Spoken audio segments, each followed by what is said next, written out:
Tariff war थी, I think इसने काफ़ी चीज़ों को चेंज कर दिया।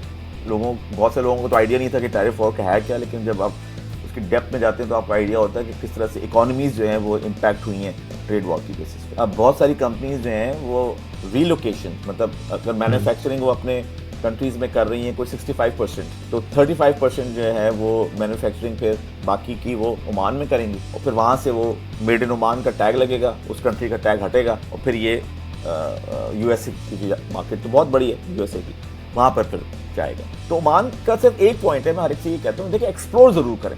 वो तो डाइवर्सिफाई कर रहे हैं ना अपनी इकोनॉमी को, ऑयल से हटा के दूसरी चीज़ों में लेके आ रहे हैं, मैन्युफैक्चरिंग है, टूरिज्म है, हर प्रॉब्लम एक अपॉर्चुनिटी है फॉर श्योर एक एंटरप्रेन्योर के लिए। जो एआई का इम्पैक्ट वेस्टर्न मार्केट में पड़ेगा उसकी टाइमिंग में, और जो इस तरह की ग्रीन मार्केट्स हैं उसकी टाइमिंग में बहुत फर्क होगा। यानी कि यहाँ पे तो ऑलरेडी चीज़ें बहुत एडवांस है ना, तो जो एआई का इम्पैक्ट जॉब्स पे यूएस में, कनाडा में, यूके में, यूरोप में आएगा वो बहुत जल्दी आएगा। यानी कि हम एक्सपेक्ट कर सकते हैं अगले 3 साल के अंदर जॉब्स की जो वॉल्यूम है और उसकी जो टाइप्स हैं वो भी चेंज हो जाएंगी। इस इम्पैक्ट को ओमान जैसी मार्केट्स में आते आते टाइम लगेगा। Alright everybody, thank you very much joining again. ये हमारी एक और एपिसोड है जीसीसी रियल एस्टेट की अपडेट के हवाले से। हमने बीच में थोड़ा सा गैप लिया क्योंकि हमारे पास कोई ऐसा कंटेंट नहीं था नया जो हम आपके सामने लेकर आए, लेकिन इस वक्त हमारे पास जो लेटेस्ट न्यूज़ है वो ये है कि ओमानी गवर्नमेंट जो है वो बहुत एक्टिव है रेजिडेंसी वीज़ा इश्यूज़ करने के लिए, और उसकी ऑफकोर्स वजह यही है कि वो चाहते हैं कि नए लोग ओमान में आए, वहाँ जाके रियल एस्टेट प्रॉपर्टीज़ में इन्वेस्टमेंट करें, क्योंकि ऑफकोर्स उनको इकॉनमी जो है वो अपनी आगे बढ़ानी है।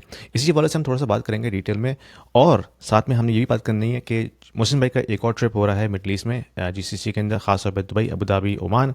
तो अगर आप इन्वेस्टर हैं, आप चाहते हैं कि उनके साथ मिलकर आप जाके प्रॉपर्टीज़ एक्सप्लोर करें, प्रोजेक्ट एक्सप्लोर करें, तो दिस इज़ द टाइम। आप उनसे कॉन्टैक्ट कर सकते हैं, नीचे मेरा आपको ईमेल एड्रेस मिल जाएगा, वहाँ से आप उनसे कॉन्टैक्ट कीजिए और you can also travel with them. तो हमारा जो प्रोग्राम है हम स्टार्ट करते हैं। हमारे साथ मौजूद हैं हमारे गेस्ट। मोहसिन भाई, अस्सलाम वालेकुम, कैसे हैं आप? वालेकुम सलाम यासीन, मैं बिल्कुल ठीक ठाक हूँ, आप कैसे हैं? बिल्कुल ठीक ठाक। तो पहले तो आप अपना ट्रैवल की अपडेट दे दीजिए कि आप क्या आपका ट्रैवल का जो स्केड्यूल है, और कितने लोग आपके साथ जा रहे हो, कहाँ कहाँ से जा रहे हैं? यार लास्ट ट्रैवल था और बहुत ही मज़ा आया उस ट्रैवल के अंदर, काफ़ी मुख्तलिफ जगहों से लोग आए हुए थे, और अभी भी सिलसिला यही है कि इस वक्त काफ़ी सारे लोग हैं जो कि कनेक्टेड हैं और काफ़ी लोगों ने ट्रस्ट भी शो किया है, बट इवेंचुअली कितने लोग जाते हैं ये जाने से कुछ दिनों पहले ही पता चलेगा। आपको पता है क्योंकि लास्ट मोमेंट में लोगों की चीज़ें चेंज होती हैं। अच्छा, और ये भी सिलसिला है कि मैं जो ट्रैवल कर रहा हूँ वो इस दफ़ा एंड ऑफ नवंबर और कोई 17 दिसंबर तक मैं कर रहा हूँ, क्योंकि जनरली मैं करता था mid of December, end of December, early January वाला पीरियड, तो उसमें ज़रा ज़्यादा लोग होते थे क्योंकि वो छुट्टियां होती थी लोगों की, तो लोग अब वो कर लेते थे। बट ये थोड़ा सा पीरियड इस तरह का है कि इसमें फिर लोगों को स्पेशली ऑफ करना पड़ रहा है, या वो लोग आ रहे हैं जो कि बिजनेस करते हैं। तो मुख्तलिफ लोग हैं, एक खातून ट्रैवल कर रही हैं अमेरिका से, और एक फैमिली ऑफिस वाले हैं, वो भी अमेरिका में होते हैं, उन्होंने हमारी पॉडकास्ट वगैरह देखी हैं, तो वो भी एक्सप्लोर कर रहे हैं कि ओमान को देखा जाए इन्वेस्टमेंट के पॉइंट ऑफ व्यू से, तो उनका सिलसिला है। फिर अभी आज सुबह मेरी बात हो रही थी, एक साहब हैं, वो उनकी पूरी फैमिली, उनकी क्या बल्कि आई थिंक 22 लोग हैं जो कि सोच रहे हैं ओमान मूव होने का। अच्छा। तो उसके लिए वो अभी तक रिसर्च कर रहे थे, लेकिन आज मुझसे कनेक्ट हुए हैं, तो मैं एक्सपेक्ट कर रहा हूँ कि प्रॉब्ली ये भी मेरे साथ ट्रैवल करेंगे। तो मुख्तलिफ सारे लोग हैं और मुख्तलिफ रीजंस हैं, लेकिन जो ज़्यादातर लोग हैं वो रीलोकेशन के पॉइंट ऑफ व्यू से ओमान को देख रहे हैं, और कुछ लोग ऑब्वियसली इन्वेस्टमेंट के पॉइंट ऑफ व्यू से भी देख रहे हैं। If you are an investor in the US, in Canada, or in Europe, and you are considering investing into Dubai real estate market, this video is for you, because we have a platform called Stake, which allows you to invest into the residential real estate market and start earning rental income right away without going through a lengthy documentation process or coming up with a heavy down payment. Stake is built upon the concept of crowdfunding. So it is democratizing the entire investment strategy and allows you to own a single unit of the entire investment portfolio.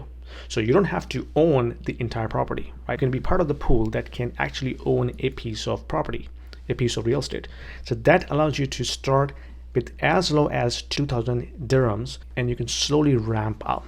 So as you start investing into it, you can not only own a bit of real estate, but you also get a portion of the rental income on monthly basis. So it's a passive investment strategy, diversifying your portfolio from traditional North American or European markets into Dubai, which is hustling and bustling and growing very fast, and allows you to build your wealth over time. So don't delay. There is a link down there in the description.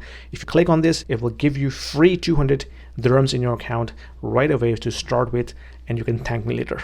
तो I am looking forward, क्योंकि बिल्कुल नए लोग होंगे और नई नई जगहों से आएंगे तो बड़ा सीखने को मिलेगा, और इस तरह के सवालात होंगे जो हमने पहले नहीं सुने। तो इनमें से कितने परसेंटेज उन लोग हैं जिन्होंने हमारा ये सोशल मीडिया का जो कैंपेन है इसको देख के आपके पास आए?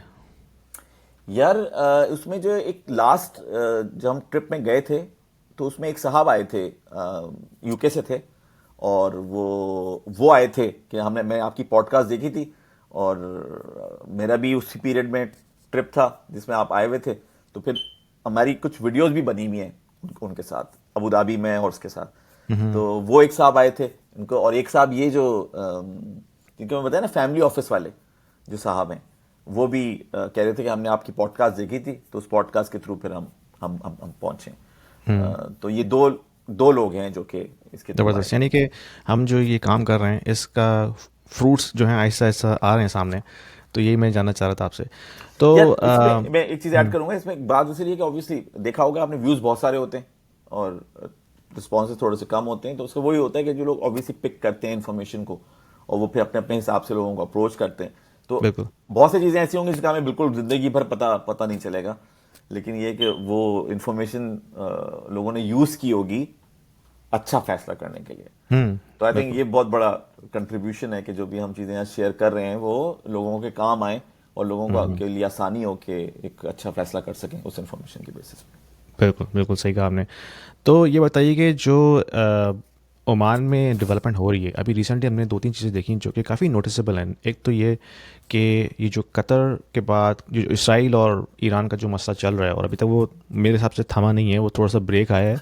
आई थिंक इट विल कंटिन्यू, अल्लाह करे कि सब चीज़ें सही रहें। लेकिन उसकी वजह से जो ईरान की इकॉनमी है वो काफ़ी इम्पैक्ट हो रही है। ईरानीज़ जो हैं, जो वेल्दी ईरानीज़ हैं, अब ऑफ कोर्स जहाँ भी ट्रबल होती है तो जो वेल्दी लोग होते हैं वो निकलना शुरू हो जाते हैं या अपना कैपिटल मूव करना शुरू हो जाते हैं। तो हम रिकॉर्डिंग से पहले बात कर रहे थे कि आपकी जो रिसर्च है वो ये बताती है कि जो वेल्दी ईरानीज़ हैं वो अपना कैपिटल जो है मूव कर रहे हैं और वो ओमान में ज़्यादा जा रहे हैं, क्योंकि ओमान के साथ उनकी एक बहुत अच्छी रिलेशनशिप रही है। तो थोड़ा सा बताइए कि इसकी वजह से जो ओमान की रियल एस्टेट मार्केट है उस पर क्या इम्पैक्ट पड़ रहा है, क्योंकि डिमांड ऑफ कोर्स बढ़ेगी अगर बहुत ज़्यादा ईरानी कैपिटल लेके आ रहे हैं, तो फॉरेन कैपिटल मूव हो रहा है ना, तो उसकी वजह से जो डिमांड बढ़ेगी। तो क्या आपकी नज़र में क्या फोरकास्ट है आपके पास? Sorry for the interruption, guys. Just wanted to let you know that I also offer one-on-one consulting calls to the individuals who are looking to discuss their financial planning, their investment strategies, their kids' education planning, their immigration moves, as well as the young professionals, because I have been in the tech industry for almost 20 years. So I also offer one-on-one consulting calls to the young professionals who are looking to have their career development discussion with me, and also personal branding as well. So if you are looking to have some sort of an expert opinion, there is a calendar link in the description below. Book a 30 minutes call with me and I will be more than happy to help you out. यार इसमें मैं एक चीज़ add करूँ कि हमारे एक बहुत ही पुराने टेलीकॉम के दोस्त होते हैं और वो ईरान में हैं मौजूद, तो उनके साथ क्योंकि गपशप होती रहती है तो ज़रा आइडिया रहता है कि ईरान की सिचुएशन किस तरह की है। क्योंकि एक तो ये होता है ना कि आप गए ओमान और आपको पता चला, किसी ने बताया कि जी ईरानी आ रहे हैं, है ना, और एक ये है कि आपको पता चल रहा है कि ईरानी क्यों आ रहे हैं और पहले क्यों नहीं आए थे इतने सारे और आप क्यों आ रहे हैं। तो एक तो ये थी कि वो डायरेक्टली हमें वहाँ से पता चल रहा है कि चीज़ें चेंज हो रही हैं, क्योंकि इस जंग के बाद ईरान की सिचुएशन जो है लोकली इतनी स्ट्रांग नहीं है और लोड शेडिंग्स वगैरह स्टार्ट हो गई हैं और मुस्लिम मसाइल जो हमारे इवन पाकिस्तान के तरह के मसाइल हैं वो भी वहाँ पे स्टार्ट हो गए हैं। तो ऑब्वियसली जो मिडिल क्लास के लोग हैं या वेल्दी लोग हैं वो चाहते हैं कि यार एक सुकून की ज़िंदगी गुजारें, और ओमान हमेशा से उनका बहुत पुराना दोस्त रहा है और सुल्तान काबूस की बात है, उनके ज़माने की बात है, और बहुत ही क्लोज रिलेशनशिप ईरान की रही है ओमान के साथ। तो आई थिंक वो रिलेशनशिप जो है वो यूटिलाइज हो रही है कि अब ईरानी जो हैं वो काफ़ी ज़्यादा आ रहे हैं। लास्ट टाइम जब भी हम गए थे हमें वहाँ पे बहुत ईरानी नज़र आए थे, और इस दफ़ा भी जो अभी हमारे कुछ कस्टमर्स वहाँ गए हुए हैं तो उनसे मेरी बात हुई थी, तो वो कह रहे थे कि जी हम जिससे पूछ रहे हैं डेवलपर से, वो कह रहे हैं जी ईरानी आ रहे हैं। अच्छा, अब ईरानी हर जगह क्यों नहीं जा रहे, सबको पता है, सैंक्शंस लगी हुई हैं, प्रॉब्लम्स हैं, राइट। तो बहुत सी जगहों के ऊपर ईरानी इस तरह से एंटरटेन नहीं हो रहे, लेकिन ओमान के साथ क्योंकि उनकी इतनी पुरानी रिलेशनशिप है और ओमान ने उसको बहुत चैरिश किया उस रिलेशनशिप को, तो इसलिए आपको वहाँ पे ईरानी आते हुए नजर आ रहे हैं। मैं भी बस आज ही के नंबर्स देख रहा था, तकरीबन 9.8% ग्रो किया है सितंबर का जो पीरियड है ना, थर्ड क्वार्टर जो था, उसको अगर लास्ट ईयर से कंपेयर किया जाए तो 9.8% उस मार्केट ने ग्रो किया है। और ऑब्वियसली ये सारे मसले मसाइल ही ना सिर्फ ओमान को बल्कि पूरे रीजन को हेल्प आउट कर रहे हैं। तो 9.8% ये प्रॉपर्टी प्राइस इंक्रीज की बात कर रहे हैं या सेल्स वॉल्यूम की बात कर रहे हैं? सेल्स वॉल्यूम की बात कर रहा हूँ। अच्छा, तो ऑफ कोर्स ये 10% जंप तो एक क्वार्टर में बहुत ज़्यादा है। हाँ बिल्कुल, बहुत ज़्यादा है। और बेसिकली दरअसल दुनिया में जितनी प्रॉब्लम्स हो रही हैं उसी के रिपरकशंस की वजह से ही जीसीसी की जो इकोनॉमीज हैं वो फ्लरिश कर रही हैं। लोग कह रहे हैं ना कि जी वो रिकॉर्ड सेल और हमने ये क्रॉस कर दिया और वो क्रॉस कर दिया, तो फिर जब आप डीपली उसको एनालाइज करते हैं कि भाई ये कौन कर रहा है, क्यों कर रहा है, तो फिर आपको आइडिया होता है कि लोग जो हैं वो प्योरली इन्वेस्टमेंट के लिए नहीं कर रहे हैं। यानी एक तो होता है कि जी मैं हूं इन्वेस्टर और एक ऑप्शन है मेरे पास करने का, लोगों के पास ऑप्शन भी नहीं है। बहुत सारे लोग तो इन्वेस्टर भी नहीं है, लेकिन बहुत सारे लोग तो अपने पैसे बचा रहे हैं, बहुत सारे लोग जो है वो टैक्स बचा रहे हैं, ये कर और कुछ लोगों के पॉलिटिकल रीजंस भी होते हैं। और मैं जानता हूँ कि जब से ट्रम्प आया यूएस में, उसके बाद से एक वहाँ पे भी क्लियर डिवाइड हो चुकी है ना यूएस के अंदर। बहुत से लोग हैं जो ट्रम्प को बिल्कुल पसंद नहीं करते और वो चाहते हैं कि वो यूएस छोड़ के कहीं और चले जाएं। और ऐसा हो रहा है, बहुत से जो अमेरिकन हैं वो सिर्फ इसी वजह से यूएस छोड़ के कहीं और जा रहे हैं। और इसकी एग्जांपल मैं ऐसे दे सकता हूँ कि मैं ऐसे कुछ कैनेडियंस को जानता हूँ जिन्होंने यूएस ट्रैवल करना बंद कर दिया जब से ट्रम्प आया। यानी कि वो बड़ा फ्रीक्वेंटली ट्रैवल करते थे यूएस में, क्योंकि यूएस तो बिल्कुल साथ ही लगा हुआ है ना, चाहे बिजनेस हो चाहे वो वेकेशन हो। तो कुछ कैनेडियंस ऐसे हैं जिन्होंने बिल्कुल बंद कर दिया ट्रैवल करना। यूरोपियंस भी कुछ ऐसे हैं जिन्होंने यूएस का ट्रैवल करना बंद कर दिया है ट्रम्प की वजह से, जो ट्रम्प की पॉलिसीज़ हैं। तो ये जो पॉलिटिकल वेव्स आती हैं वो भी आपका जो डिसीजन मेकिंग है उसको चेंज करती हैं। और बहुत से लोग इस वजह से भी दूसरी जगहों का जो है वो एक्सप्लोर कर रहे हैं कि भाई मैं कहाँ जाके और रह सकता हूँ सुकून से, अगर ये सिलसिला चलता रहा। तो ये भी एक पॉइंट है। अक्सर लोग मुझसे कहते हैं कि यार आप गोल्ड के बारे में इतनी अच्छी अच्छी बातें करते हैं, लेकिन हम गोल्ड को सेफली किस तरह से खरीद सकते हैं? देखिए, अगर आपने गोल्ड खरीदना है तो फिजिकल गोल्ड खरीदें, लेकिन फिजिकल गोल्ड को रखने का एक बहुत बड़ा चैलेंज है, क्योंकि अगर आप घर में रखते हैं तो आपको वो चोरी हो सकता है। अगर आप लॉकर में रखवाते हैं तो उसको आपको पे करना पड़ता है, then it becomes a hassle. और फिर वो गोल्ड जो है वो कुछ पे नहीं कर रहा आपको, लाइक इंटरेस्ट और यील्ड और एनीथिंग लाइक दैट। तो हमारे पास एक सोल्यूशन है जिसमें कि आप ना सिर्फ उनके जरिए सेफली गोल्ड खरीद सकते हैं, बल्कि वो आपको आपकी गोल्ड एलोकेशन के अगेंस्ट यील्ड प्रोवाइड करेंगे, but also paid in gold. Like आपने गोल्ड खरीदा, उनके जरिए स्टोर करवाया, वो आपको यील्ड पे करेंगे annually, but in the form of gold. So you get paid in gold, not in dollars, just to keep your gold with them. So अगर आप इंटरेस्टेड हैं इस ऑफर के बारे में तो आपको लिंक मिल जाएगा मेरी डिस्क्रिप्शन में। Monty Metals is the provider. They provide physical gold allocation on your name. They store it on your behalf और फिर वो आपको पे करते हैं between 3 to 4% yield paid in gold. So check it out and let me know what you think about that. नहीं, बहुत important point है ये और बड़ा रेलेवेंट पॉइंट है, क्योंकि सब देख रहे हैं कि पिछले 6-7 महीने से क्या हो रहा है जब से वो पॉलिसीज चेंज हुई हैं।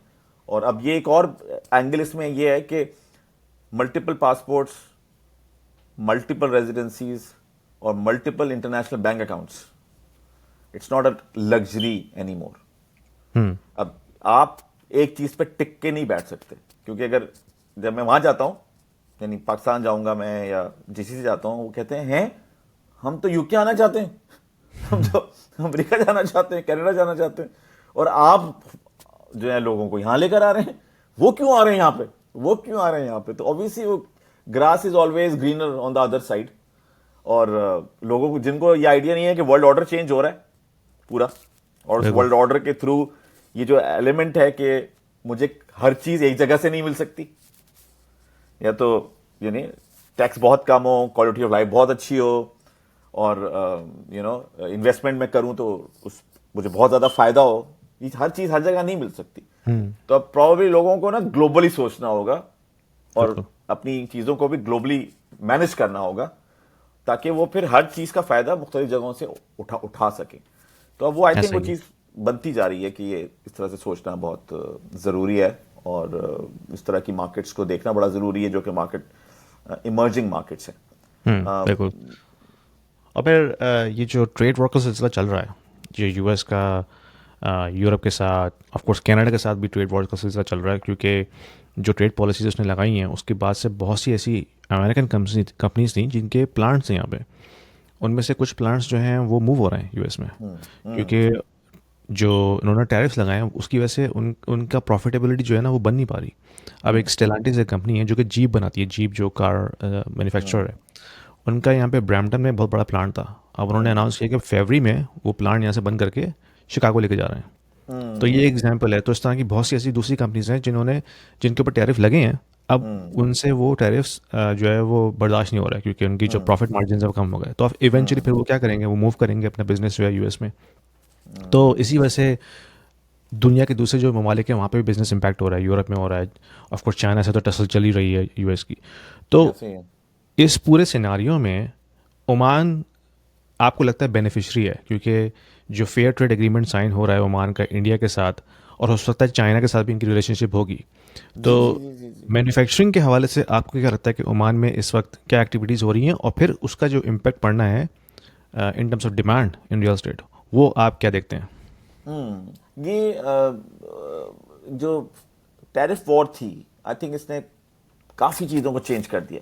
बहुत से लोगों को तो आइडिया नहीं था कि टैरिफ वॉर का है क्या, लेकिन जब आप उसकी डेप्थ में जाते हैं तो आपको आइडिया होता है कि किस तरह से इकोनॉमीज जो हैं वो इम्पैक्ट हुई हैं ट्रेड वॉर की बेसिस पे। अच्छा, ओमान के साथ सिलसिला ये है कि वो I think 30 years right now उनका एक फ्री ट्रेड एग्रीमेंट साइन हुआ है यूएसए के साथ, और वो फ्री ट्रेड एग्रीमेंट का एडवांटेज उनको अब मिलेगा, क्योंकि अब बहुत सारी कंपनीज जो हैं वो रीलोकेशन, मतलब अगर मैन्युफैक्चरिंग वो अपने कंट्रीज में कर रही हैं कोई 65%, तो 35% जो है वो मैन्युफैक्चरिंग फिर बाकी की वो ओमान में करेंगी, और फिर वहाँ से वो मेड इन ओमान का टैग लगेगा, उस कंट्री का टैग हटेगा, और फिर ये यूएसए, क्योंकि मार्केट तो बहुत बड़ी है यूएसए की, वहाँ पर फिर जाएगा। तो अब इस तरह की चीज़ें भी इन इकोनॉमीज़ को हेल्प आउट कर रही हैं ग्रो करने के लिए। तो लोगों ने इससे पहले ये सोचा नहीं था कि हमें ये काम इस तरह से करना पड़ेगा, ये काम इस तरह से करना पड़ेगा, लेकिन इसका इम्पैक्ट पड़ेगा। और दूसरी ये कि आप ये सोचिए कि ओमान क्योंकि बिल्कुल ही एक क्या कहा जाएगा, new kid on the block है, बिल्कुल नया खुला है, बिल्कुल नई नई चीज़ें हैं। लोग अभी तक वो हैं कि यार ये है या नहीं, या होगा या नहीं होगा, इस पीरियड के अंदर है। तो इतनी वर्जिन मार्केट है कि बहुत सारी चीज़ों को तो अपनी आसानी से आप एग्जीक्यूट कर देंगे जो मैच्योर मार्केट में आप कर ही नहीं सकते। यानी एग्जाम्पल अगर मैं उसी के दे दूं कि अगर आप इवन दुबई जाते हैं या यूएई चले जाते हैं, तो वो ठीक है बहुत ज़्यादा मैच्योर मार्केट नहीं है, लेकिन 22-23 साल से कर रहे हैं तो वहाँ के जो रूल्स एंड रेगुलेशंस हैं कि ऐसे करना है, ये नहीं करना, ये होना है, वो नहीं होना, उसका ओमान से आप कंपैरिजन नहीं कर सकते।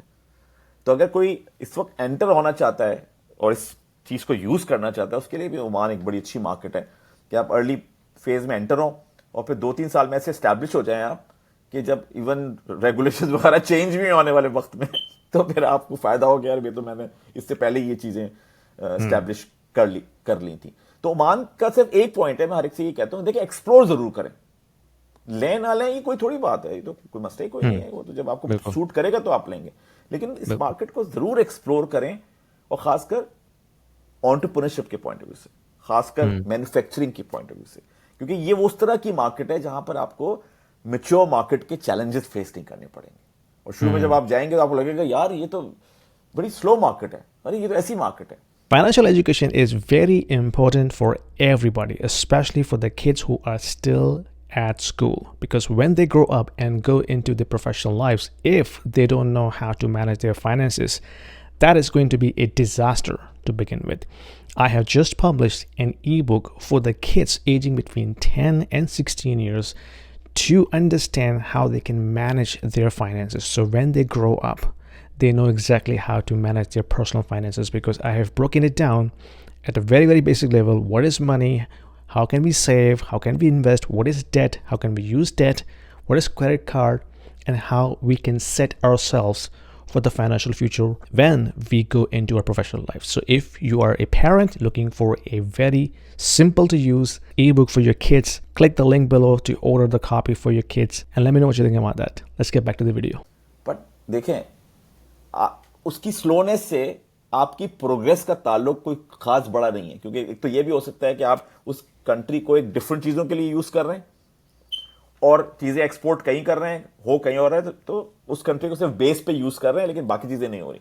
और दूसरे ये कि अगर आप उस कंट्री को उस चीज के लिए यूज भी कर रहे हैं, तो सबने तो दुनिया में नंबर 1 नहीं बनना ना।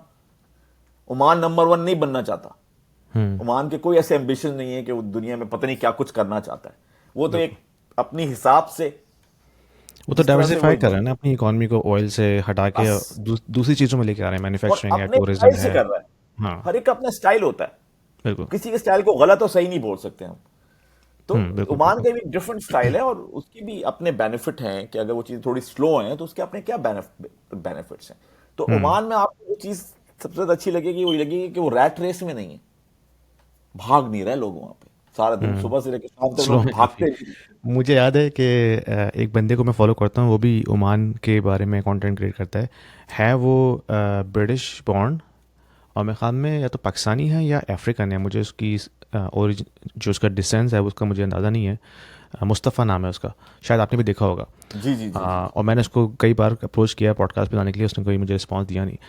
तो वो यही कहता था कि यार यहाँ पे, वो कंपेयर करता था यूके से, क्योंकि वो यूके से मूव हुआ था, तो कहता था कि यार यहाँ पे जो रियल्टर्स हैं, जो रियल एस्टेट एजेंट हैं, वो लिफ्ट ही नहीं कराते उनको। मैं 2-3 दिन तक मैं उनको फॉलो करता रहा हूँ, कहते हैं हाँ हाँ हाँ मैं दिखाऊंगा दिखाऊंगा दिखाऊंगा। कहता है भाई मैं तुम्हें पैसे दे रहा हूँ, मुझे प्रॉपर्टी दिखाओ, लेकिन वो बिल्कुल चिल होके लेट बैक होके बैठे हुए हैं। तो ये एक बहुत बड़ा डिफरेंस था जो उसने शेयर किया था अपने कंटेंट क्रिएशन में, कि भाई अगर आप जैसे यूके में या कनाडा में, यूएस में आप स्टेट एजेंट से बात करते हैं, वो फटाफट आपको 2 मिनट में कॉल करता है और दिखाता है कि अच्छा ये करें।